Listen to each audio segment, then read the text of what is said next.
बच्चों, आज हम लोग आईसीएसई क्लास 9th और 10th में पढ़ी जाने वाली पुस्तक हिंदी साहित्य सागर के गद्य भाग में संक्षिप्त कहानियों के अंतर्गत भीड़ में खोया आदमी, इस कहानी के कुछ महत्वपूर्ण प्रश्नों के उत्तर देखेंगे। और इस कहानी के एक्सप्लेनेशन, कुछ महत्वपूर्ण बिंदु, शीर्षक की सार्थकता, इन सभी के विषय में ऑलरेडी मैंने आप लोगों को बता दिया है। चैनल पर इसकी एक्सप्लेनेशन की वीडियो अपलोड है, आप उसे देख लीजिए ताकि आपको कहानी अच्छी तरीके से समझ में आ जाए और उसके जो कुछ भी कठिन शब्द हैं या उसके जो शीर्षक की सार्थकता जैसा प्रश्न है उसके संबंध में भी आपको अच्छी तरीके से समझ में आ जाए। ठीक है, और आज हम लोग इससे रिलेटेड कुछ महत्वपूर्ण प्रश्नों के उत्तर देखेंगे। इन प्रश्नों को मैंने आपके कुछ वर्कबुक के प्रश्न हैं और कुछ मैंने स्वयं से आपके लिए तैयार किए हैं, क्योंकि इस तरह के ही प्रश्नों के आने की संभावना आपके एग्जाम में होती है। ठीक है, तो मेरा प्रयास है बच्चों कि आपको जितनी भी ज़्यादा हेल्प हो सके इससे मैं आपको कर सकूं। ठीक है, तो चलिए देखते हैं बच्चों हम लोग कुछ महत्वपूर्ण प्रश्नों के उत्तर।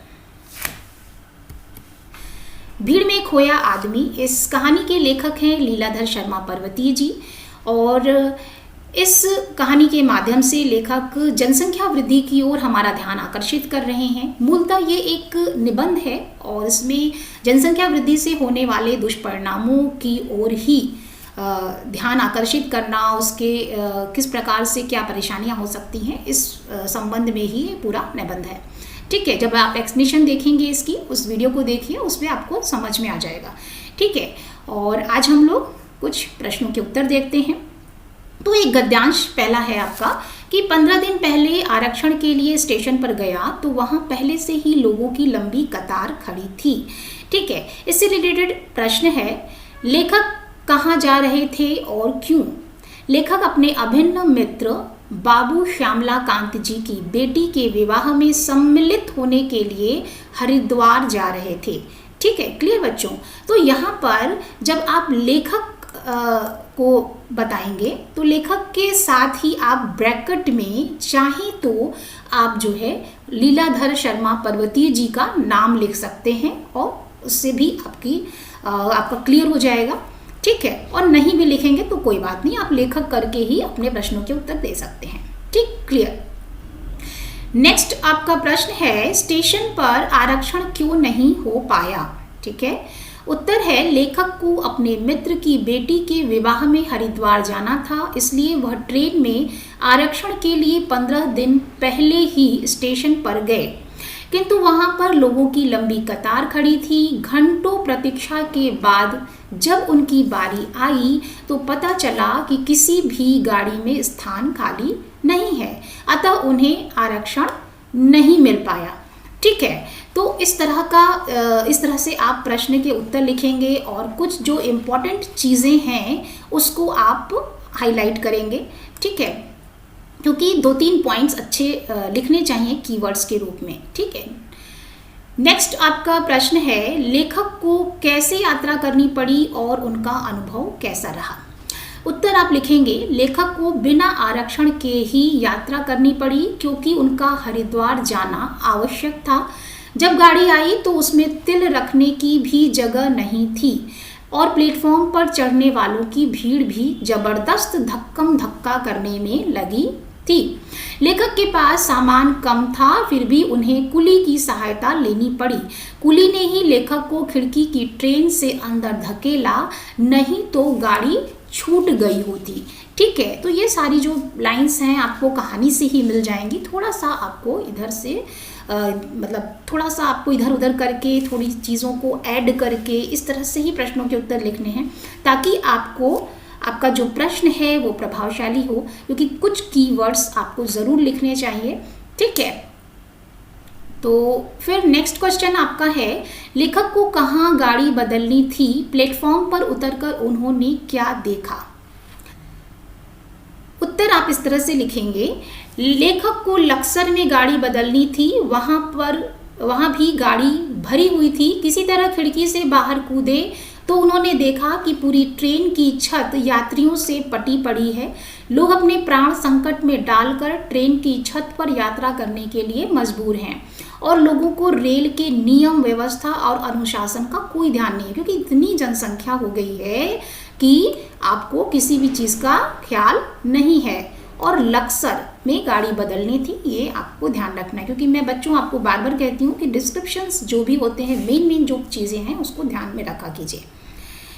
नेक्स्ट आपका गद्यांश है, भाई नाम तो तुम्हारा लिख लेता हूँ पर जल्दी नौकरी पाने की कोई आशा मत करना। ठीक है, इससे संबंधित प्रश्न है, हरिद्वार स्टेशन पर लेखक को लेने कौन आया था? वह कब से नौकरी की तैयारी कर रहा था? लेखक ने उसे क्या सलाह दी? ठीक है, तो प्रश्न का उत्तर आप इस तरह से लिखेंगे, हरिद्वार स्टेशन पर लेखक को श्यामलाकांत जी का बड़ा बेटा दीनानाथ लेने आया था। ठीक है, नाम आप क्लियर याद रखिए। दीनानाथ ने 2 वर्ष पहले ही पढ़ाई पूरी की थी और तभी से नौकरी की तलाश कर रहा था। ठीक है, यहाँ पर 3 प्रश्न चूंकि आपके हैं तो तीनों के उत्तर आपको देने होंगे। लेखक ने दीनानाथ को सलाह दी कि रोजगार कार्यालय में अपना नाम लिखवा दे, जिससे उसे नौकरी ढूंढने में सहायता मिल जाएगी। ठीक, अगला प्रश्न है, उपर्युक्त संवाद किसने किससे कब और क्यों कहा? ठीक है, यहाँ पर संवाद आपका क्या है बच्चों, भाई नाम तो तुम्हारा लिख लेता हूँ पर जल्दी नौकरी पाने की आशा मत करना। तो इससे रिलेटेड आपका प्रश्न है कि उपर्युक्त संवाद किसने किससे कब और क्यों कहा? उत्तर है, प्रस्तुत संवाद रोजगार कार्यालय के अफसर ने श्यामलाकांत जी के बड़े बेटे दीनानाथ से तब कहा जब वह रोजगार की तलाश में रोजगार कार्यालय में अपना नाम दर्ज कराने गया था। अफसर ने कहा कि भाई नाम तो तुम्हारा लिख लेता हूँ पर जल्दी नौकरी पाने की कोई आशा मत करना, क्योंकि उसके जैसी योग्यता के हजारों व्यक्ति पहले से ही कार्यालय में अपना नाम दर्ज करवा चुके हैं। ठीक, क्लियर हो गया बच्चों। अगला प्रश्न है आपका, रोजगार कार्यालय की दशा का वर्णन कीजिए, वहाँ की क्या स्थिति थी कार्यालय की, उसके विषय में आप बताइए। ठीक, क्लियर। उत्तर आप इस तरह से लिख सकते हैं बच्चों कि जगह जगह रोजगार कार्यालय खुल गए हैं, जिससे बेरोजगार युवाओं को उनकी योग्यता अनुसार रोजगार ढूंढने में मदद की जा सके। यानी सरकार ने क्या प्रयास किया है कि लोगों की मदद की जा सके। जहां हर दिन हजारों बेरोजगार नाम लिखवाने के लिए पूरा दिन लाइन में खड़े रहते हैं, वहां के कर्मचारी नाम तो लिख लेते हैं पर यह भी कह देते हैं कि जल्दी नौकरी मिलने की आशा मत करना, क्योंकि उनकी जितनी योग्यता वाले व्यक्ति पहले से ही कार्यालय में अपना नाम दर्ज करवा चुके हैं। क्योंकि इतनी ज़्यादा भीड़ है कि जो भी संसाधन है वो कम पड़ रहे हैं, यानी जितनी भी व्यवस्था की जा रही है वो कम हो जा रही है। ठीक है, अगला प्रश्न है, बढ़ती जनसंख्या के कारण क्या क्या समस्या उत्पन्न हो रही है? भीड़ में खोया आदमी कहानी के आधार पर स्पष्ट कीजिए। ठीक है, तो उत्तर आप इस ढंग से लिखेंगे कि भीड़ में खोया आदमी निबंध में लेखक ने मूल रूप से जनसंख्या वृद्धि की समस्या को उठाया है। बढ़ती जनसंख्या के कारण अनेक परेशानियां उत्पन्न होती हैं। रेल यात्रा बड़ी कठिन हो गई है, लोगों को आरक्षण के लिए घंटों कतार में खड़ा रहना पड़ता है, बिना आरक्षण यात्रा करनी पड़ती है, लोग अपने प्राण संकट में डालकर गाड़ी की छत पर सफर करने को विवश हैं। बढ़ती जनसंख्या के कारण बेरोजगारी की समस्या भी उत्पन्न हो गई है। देश में युवा नौकरी पाने की आस में वर्षों तक बैठे रहते हैं। लोगों की भीड़ के कारण आवास की कमी की भी समस्या हो रही है। सही पोषण न मिलने के कारण लोग बीमार पड़ रहे हैं। राशन की दुकान, दर्जी की दुकान आदि सभी जगहों पर भीड़ के कारण समय पर कोई कार्य नहीं हो पाता है। इन सभी समस्याओं की मूल जो है, जड़ जो है वो जनसंख्या वृद्धि है। ठीक है बच्चों, इस पे एक अलग तरीके से भी ये प्रश्न बन सकता है आपको कि किन किन समस्याओं के विषय में लेखक ने कहा इस निबंध में बताया है, इस कहानी में बताया है। तो जनसंख्या वृद्धि के संबंध में बताया ही है, क्या क्या परेशानियां हुई हैं। तो यहाँ पर यात्रा संबंधी कठिनाई जो होती है, रेल यात्रा या बस यात्रा से संबंधित, उसके संबंध में उस समस्या को उन्होंने उठाया है।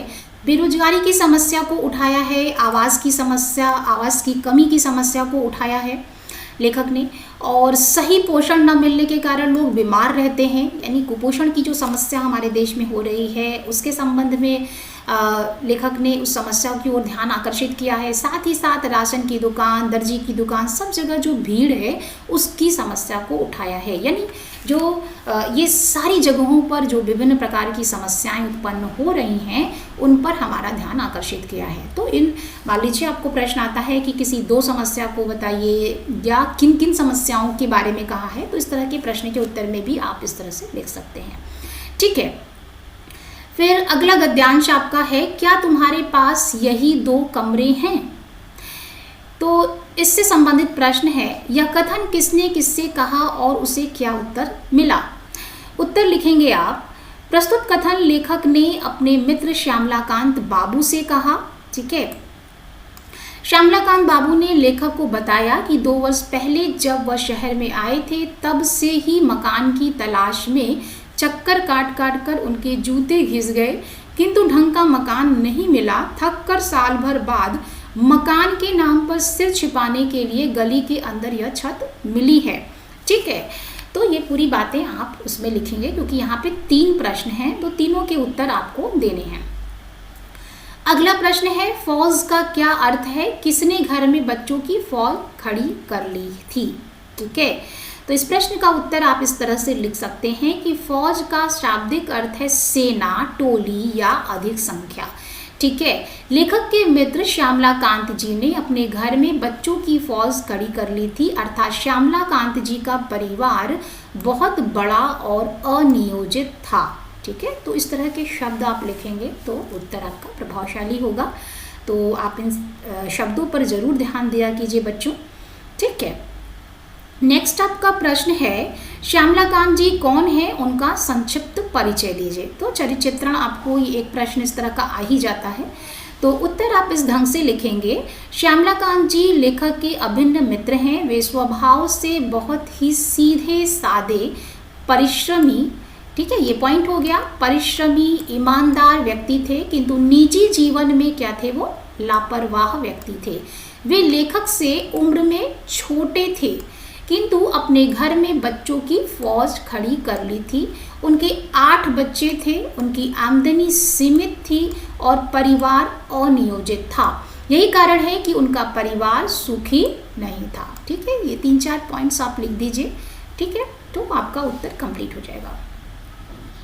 अगला प्रश्न है आपका कि लोग किन कारणों से बीमार पड़ते हैं, इसके लिए कौन जिम्मेदार है? उत्तर है आपका, पौष्टिक आहार की कमी के कारण लोगों की रोग प्रतिरोधक क्षमता कम हो जाती है, जिससे लोग बीमार पड़ जाते हैं। साथ ही संकीर्ण मकानों के दूषित वातावरण में रहने के कारण स्वच्छ जलवायु नहीं मिल पाने से भी लोग बीमार पड़ते हैं। इसके लिए हमारे देश की बढ़ती जनसंख्या मुख्य रूप से जिम्मेदार है। ठीक, तो ये हो गया इन प्रश्नों के उत्तर हो गए बच्चों। आगे है आपका गद्यांश 4, भाई साहब इतने बड़े परिवार में हर रोज कोई न कोई बीमार पड़ता ही रहता है। प्रश्न है आपका, प्रस्तुत वाक्यांश किसने किससे कहा, उन्होंने ऐसा किस बात पर कहा? ठीक है, तो उत्तर आप लिखेंगे कि उपर्युक्त वाक्यांश श्यामलाकांत जी की पत्नी ने लेखक से कहा। ठीक है, ऐसा उन्होंने इसलिए कहा क्योंकि लेखक ने उनसे पूछा था कि वे कब से अस्वस्थ हैं और कहा कि किसी डॉक्टर को दिखाकर अपना इलाज क्यों नहीं करवाती। ठीक है, इस तरह का प्रश्न लेखक ने श्यामलाकांत जी की पत्नी से पूछा था, तो उन्होंने इस तरह का उत्तर दिया। ठीक है, प्रश्न अगला है आपका, श्यामलाकांत जी के परिवार में कौन कौन है, वह कहाँ रहते हैं, विवरण दीजिए। उत्तर है, श्यामलाकांत जी के परिवार में कुल 10 लोग हैं। ठीक है, श्यामलाकांत जी की पत्नी श्यामलाकांत जी स्वयं थे, ये 2 लोग हो गए। बाकी एक बड़ी बेटी जिसके विवाह में सम्मिलित होने के लिए लेखक उनके घर गए थे, एक बड़ा बेटा जिसका नाम दीनानाथ था, दूसरा बेटा सुमंत था। इसके अतिरिक्त 3 छोटी लड़कियां, 2 छोटे लड़के भी थे। जो अपनी माता का पल्ला पकड़े लेखक के सामने आए थे। यह सभी लोग हरिद्वार के एक मोहल्ले के 2 कमरे के छोटे से मकान में रहते थे। ठीक है, विवरण बच्चों आप ज़रूर ध्यान से पढ़ा कीजिए क्योंकि उससे रिलेटेड प्रश्न आपको ज़रूर आते हैं। ठीक है, जब जिस भी कहानी में इस तरह की चीज़ें रहती हैं तो उसमें ज़रूर आता है आपको। ठीक है, तो ये सारी कितने बच्चे थे उनके नाम के विषय में आप ज़रूर ध्यान रखिए। ठीक है, अगला प्रश्न है श्यामलाकांत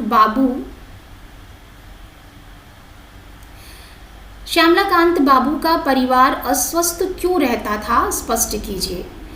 तो उत्तर आप इस ढंग से लिख सकते हैं बच्चों कि श्यामलाकांत बाबू का परिवार अस्वस्थ रहता था क्योंकि उनका परिवार तंग गलियों के मकान में रहता था।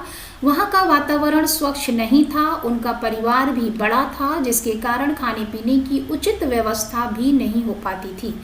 आय के सीमित साधन थे जिससे परिवार के सभी सदस्यों की उचित देखभाल भी नहीं हो पाती थी और अक्सर कोई न कोई बीमार पड़ा रहता था। ठीक, फिर है अगला आपका प्रश्न है सुमंत कौन था। ठीक है, बच्चों के नाम आप याद रखिएगा। वह कहाँ गया था और क्यों, उसकी झुंझलाहट का क्या कारण था, स्पष्ट कीजिए। उत्तर इस ढंग से लिखेंगे सुमंत श्यामलाकांत जी का दूसरा बेटा है। वह राशन की दुकान पर राशन लेने गया था। उसकी झुंझलाहट का कारण था कि उसका पूरा दिन राशन की दुकान पर लग गया। वहाँ इतनी भीड़ थी कि लाइन खत्म होने का नाम ही नहीं ले रही थी और इतने के बाद भी उसे पूरा सामान नहीं मिला। ठीक है, क्योंकि भीड़ इतनी ज़्यादा है कि भीड़ की वजह से ही जो है इतनी सारी समस्याएं उत्पन्न हो रही हैं। तो इस पूरा जो निबंध है उसमें लेखक जो है मूल रूप में यही बताने की कोशिश कर रहे हैं। तो निश्चित रूप से उससे संबंधित प्रश्न भी आपको पूछे जाएंगे। ठीक है, गद्यांश 5 है आपका, मुझे अपने मित्र को इस भीड़ का रहस्य बताने की आवश्यकता नहीं है क्योंकि वे स्वयं इस विपदा को झेल रहे हैं। प्रश्न देख लेते हैं इससे संबंधित। मुझे शब्द का प्रयोग यहाँ किसके लिए किया गया है, उन्हें अपने मित्र को किस भीड़ का रहस्य बताने की आवश्यकता नहीं है और क्यों। उत्तर इस ढंग से लिख सकते हैं आप, मुझे शब्द का प्रयोग यहाँ लेखक के लिए हुआ है। भीड़ का तात्पर्य क्या है, जनसंख्या वृद्धि से है।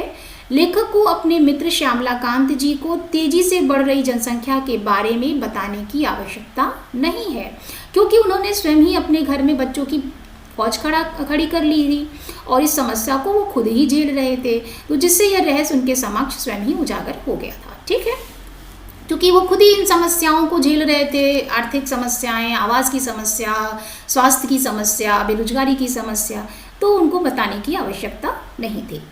अगला प्रश्न है भीड़ शब्द से क्या तात्पर्य है, इस समस्या के कारण किन किन कठिनाइयों का सामना करना पड़ रहा है। ठीक है, उत्तर इस ढंग से लिख सकते हैं कि भीड़ शब्द का तात्पर्य बढ़ती जनसंख्या से है। जनसंख्या वृद्धि के कारण देश में गरीबी, अशिक्षा, बेरोजगारी, ठीक है, ये सारी समस्याएं उत्पन्न हो रही हैं। कानून और व्यवस्था का उल्लंघन हो रहा है, भ्रष्टाचार बढ़ रहे हैं, कुपोषण बढ़ता जा रहा है, दूषित वातावरण, ये सारी जो समस्याएं हैं उनका सामना लोगों को करना पड़ रहा है। यदि समय रहते इनसे छुटकारा न पाया गया तो मनुष्य इन समस्याओं में ही खो जाएगा। ये पंक्ति आप लिख सकते हैं अपने प्रश्न के उत्तर में।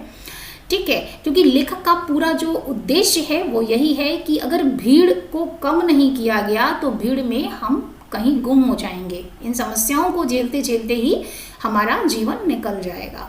ठीक है, फिर अगला प्रश्न है जनसंख्या विस्फोट की रोकथाम के उपाय बताइए।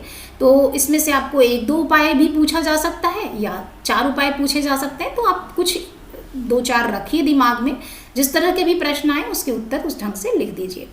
तो उत्तर इस तरह से है कि जनसंख्या विस्फोट की रोकथाम के लिए निम्नलिखित उपाय किए जा सकते हैं। पहला है परिवार नियोजन संबंधी शिक्षा देश के प्रत्येक नागरिकों को दी जाए।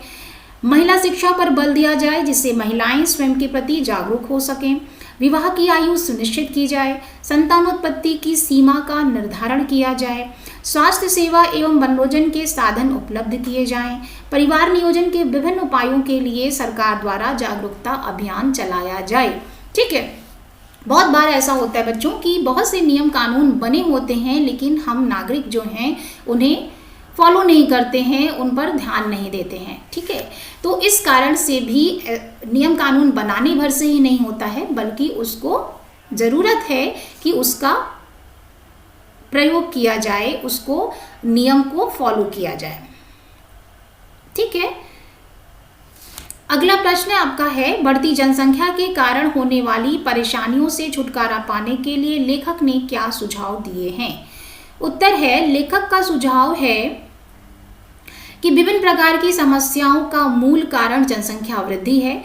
यदि सीमित परिवार होंगे, स्वच्छ जलवायु होगी, खाने पीने के लिए भरपूर भोजन सामग्री होगी जिससे लोग स्वस्थ रहेंगे, रेल यात्रा बस यात्रा में भीड़ कम होगी, सड़क पर दुर्घटनाएं कम होंगी, सार्वजनिक स्थानों पर नियम और व्यवस्था का पालन ठीक ढंग से हो सकेगा, प्रत्येक स्थान पर कार्य सिद्ध करने के लिए निकले हुए लोगों का समय शक्ति और धन तीनों की बचत होगी, आम आदमी की मूलभूत आवश्यकताएं जैसे रोटी, कपड़ा, मकान और रोजगार जैसी समस्याएं समाप्त हो जाएंगी, इसलिए जनसंख्या नियंत्रण के उपाय किए जाने चाहिए। ठीक है, तो ये 2 लाइन आप जरूर लिखिएगा, 2 पंक्तियां, समय शक्ति और धन तीनों की बचत होगी, रोटी, कपड़ा, मकान और रोजगार जैसी समस्याएं समाप्त होंगी, क्योंकि ये ही व्यक्ति की मूलभूत आवश्यकता है और इसी के आधार पर जीवन का जो आधार है वो यही है। बाकी बहुत सारी चीज़ें हैं, इच्छाओं की